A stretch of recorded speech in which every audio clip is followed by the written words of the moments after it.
O Senhor esteja com vocês. Proclamação do Evangelho de Jesus Cristo, segundo Lucas. Naquele tempo, vieram algumas pessoas trazendo notícias a Jesus a respeito dos galileus que Pilatos tinha matado, misturando seu sangue com o sangue dos sacrifícios que ofereciam. Jesus lhes respondeu: vós pensais que esses galileus eram mais pecadores do que todos os outros galileus por terem sofrido tal coisa? Eu vos digo que não. Mas se vós não vos converterdes, ireis morrer todos do mesmo modo. E aqueles 18 que morreram quando a torre de Siloé caiu sobre eles, pensais que eram mais culpados do que todos os outros moradores de Jerusalém? Eu vos digo que não. Mas se não vos converterdes, ireis morrer todos do mesmo modo. E Jesus contou esta parábola. Certo homem tinha uma figueira plantada na sua vinha. Foi até ela procurar figos e não encontrou. Então disse ao vinhateiro: já faz 3 anos que venho procurando figos nesta figueira e nada encontro. Corta, porque ele está inutilizando a terra? Ele, porém, respondeu: Senhor, deixa a figueira ainda este ano. Vou cavar em volta dela e colocar adubo. Pode ser que venha a dar fruto. Se não der, então tu a cortarás. Palavra da salvação.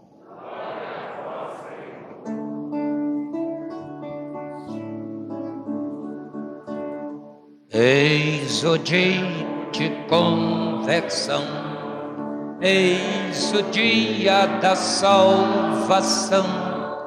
Ao Pai voltemos, juntos andemos, eis o tempo de conversão. E como estamos vivendo este tempo de conversão? Este tempo que Deus nos dá, mais uma vez, para celebrarmos com solenidade a Páscoa.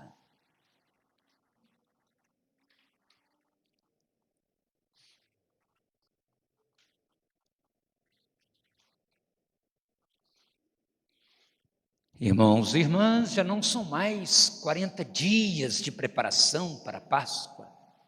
Vivemos, podemos dizer assim, uma vida tão acelerada que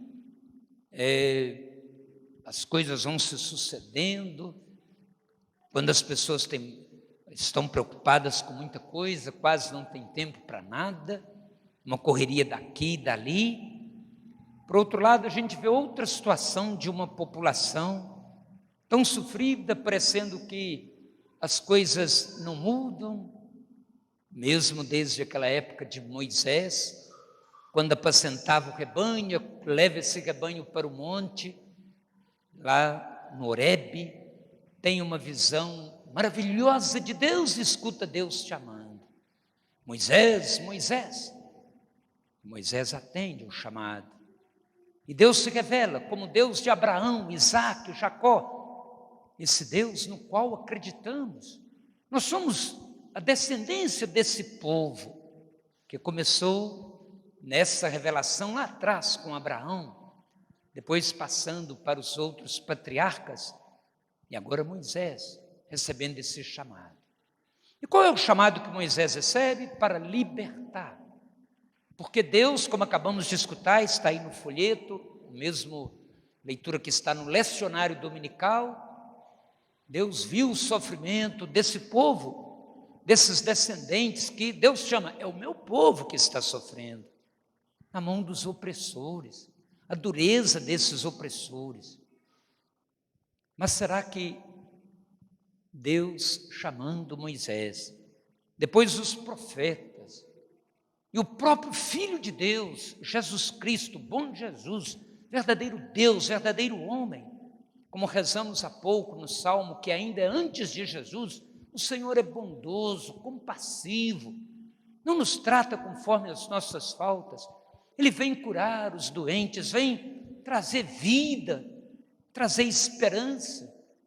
Escutamos também Paulo lembrando, na carta aos Coríntios, da segunda leitura, esse tempo que o povo passou debaixo da nuvem, bebendo da água, e Paulo lembra, essa água da rocha, essa rocha já era o Cristo, esse Deus que é fonte de amor, de bondade, como está aí na oração da coleta, antes da leitura, a oração que reúne os pedidos que fizemos há pouco, esses pedidos que apresentamos a Deus da piedosa lembrança, das famílias enlutadas, da paz do mundo, a graça de Deus que tocou no nosso coração para estarmos aqui, os que chegaram mais cedo para abrir o salão, para acolher os que chegam, um coral do Bom Jesus, preparando os cânticos, tudo isso para quem chega possa encontrar esse ambiente de oração, em que a gente tem pelo menos uma pausa, nesta manhã de domingo, para estar essa palavra, e que essa palavra ilumine o nosso coração, porque nesse momento, enquanto estamos aqui, de certa maneira, tranquilos fisicamente, certamente não estamos indiferentes ao que está acontecendo lá na Ucrânia. Mais de 3 milhões de pessoas refugiadas, que já saíram de lá, perdendo tudo, mais quase já 3 semanas de uma guerra insana, que não foi planejada há 15 dias ao mês, há bem tempo. Essas guerras que já vêm bem antes de nós, como essa opressão que está lá no Egito, mudam as pessoas, infelizmente o sistema não muda. Que sistema que não muda, que é tão perverso, escraviza tantas pessoas, e as pessoas se acham deuses, quando ocupam poderes, e mandam matar, mandam oprimir, e muitas vezes até essas pessoas ocupando esses cargos econômicos, na política, em outros ambientes, eles têm para si o do bom e do melhor, riquíssimos, e de fato uma população, podemos dizer assim, bem menor do que a população mundial. Talvez não cheguemos ainda aos 7 bilhões de pessoas no mundo. Desses 7 bilhões, vamos dizer assim, umas 2,6 bilhões são da Igreja Católica, sem contar os outros, os muçulmanos, descendentes de Abraão, os que têm o seu senso religioso e rezam ao seu Deus e acreditam também que esse Deus salva, liberta. Mas muitos, talvez pelo seu modo de viver, aparência que tem, sem querermos fazer um juízo assim de valor, parecem que concentram seus desejos em ter, em acumular. E será que conseguem dormir uma noite tranquila, sabendo que um míssil tirou vida de gente indefesa, e mesmo dos soldados que estão ali? Por que esses não faziam como pelo menos os reis de Israel faziam, iam à frente também do povo, guerreando, mas depois também se deixavam levar pelo luxo, pelo poder, e acabavam, como o próprio Davi, se pervertendo, se corrompendo também? Mas aí escutamos Deus, Ele é clemente, Ele é misericordioso, e dentre seus filhos e filhas, Deus conhece tudo, Ele não quer perder ninguém. E aí a gente vai jogar então responsabilidade no demônio. Jesus já nos mostrou como vencer o diabo, e hoje na oração da coleta lembramos esses remédios para vencer a tentação, o jejum, privarmos-nos um pouco do alimento, e lembrar de tantos que padecem fome, até mesmo aqui em Congonhas. Se as pessoas não padecem fome, pelo menos não têm a mesma alimentação assim partilhada. Nos domingos, por exemplo, um almoço mais gostoso, a carne, né? botijão de gás que está tão caro. Tem aquelas pessoas que às vezes ficam querendo, não aqui nessa realidade de Congonhas, mas em Belo Horizonte, São Paulo, por exemplo, 32 mil pessoas na rua, sem uma vida assim digna, são filhos e filhas de Deus. Temos lá um padre Júlio Lancelotti, temos aqui em Congonhas o padre Claré, com o movimento dos atingidos por barragens, reunindo-se continuamente, como foi ontem no programa Os Pés do Bom Jesus, trazendo a realidade da água, ali no Barnabé, da comunidade de São Francisco, caminhando.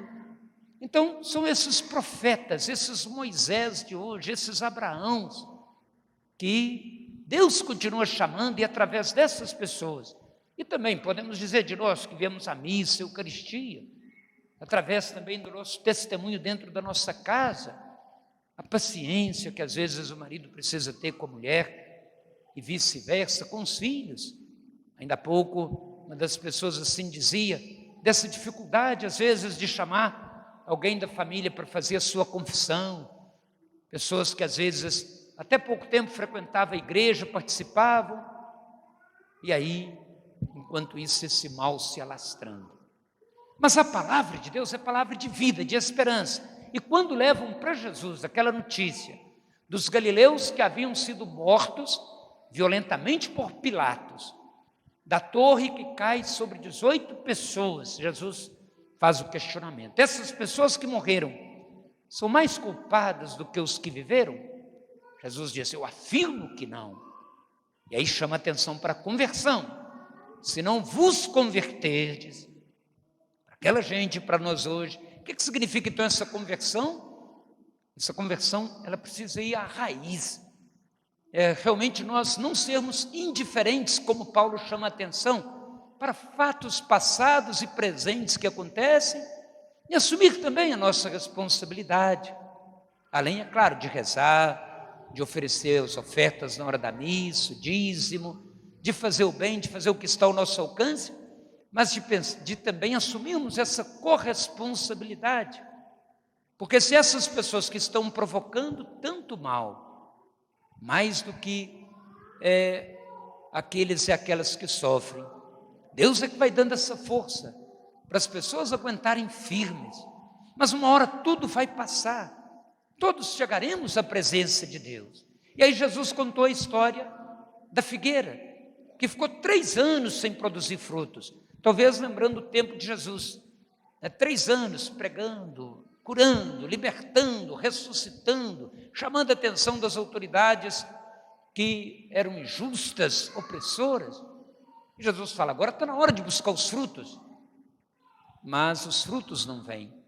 Mas ele é paciente, porque tem gente que, vamos dizer assim, Deus dá essa paciência para as pessoas assim rezarem, como o Papa Francisco tem pedido para a gente rezar, para que a guerra, domingo passado ele falava que cesse imediatamente a guerra, não cessou. E nessas negociações que vêm, claro que às vezes um outro pode estar achando que só envolve em 2 países, o que invade e o que é atacado, mas todos são envolvidos de um modo ou de outro, nesse sistema perverso em que a ganância prevalece, um expansionismo é grande, mas tudo isso é passageiro. Então Paulo nos alerta, quem está em pé, cuidado para não cair.